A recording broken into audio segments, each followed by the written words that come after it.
How many people in this audience actually believe in the idea that the way you think has some effect on your life? So how many people here actually woke up this morning and consciously created a future? You know, the biggest reason why people don't do it is because you don't really believe it's true. You see, if you knew on a gut level that it was absolutely true, would you ever miss a day?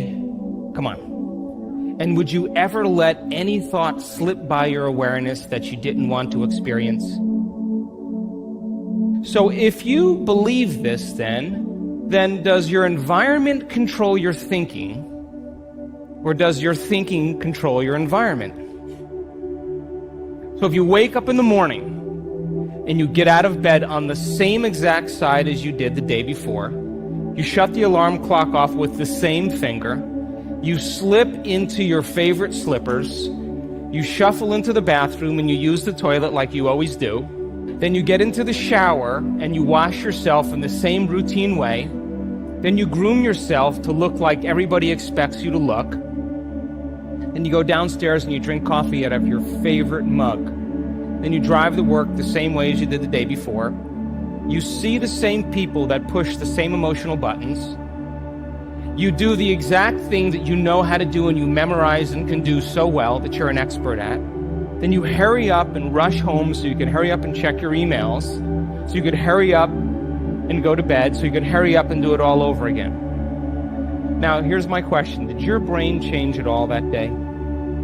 We could say that you were thinking the same thoughts, performing the same actions, that create the same experiences, that produce the same emotions, but secretly expecting something to change in your life. As you see the same people and go to the same places and do the same things at the same time, it's the external environment that's turning on different circuits in your brain, causing you to think equal to everything that you know.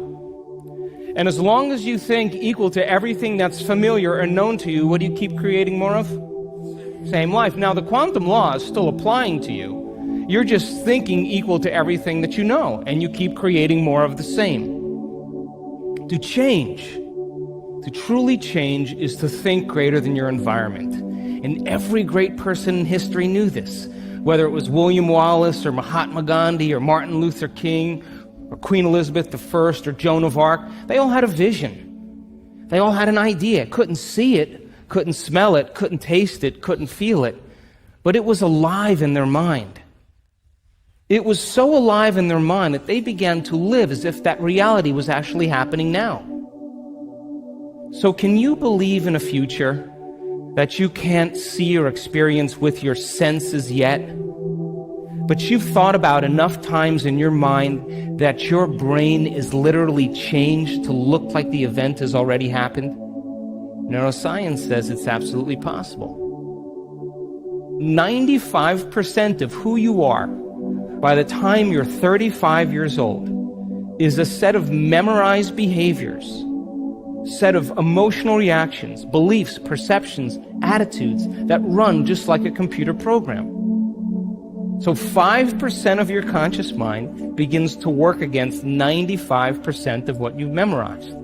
So the person wants to think positively, but they're feeling negatively.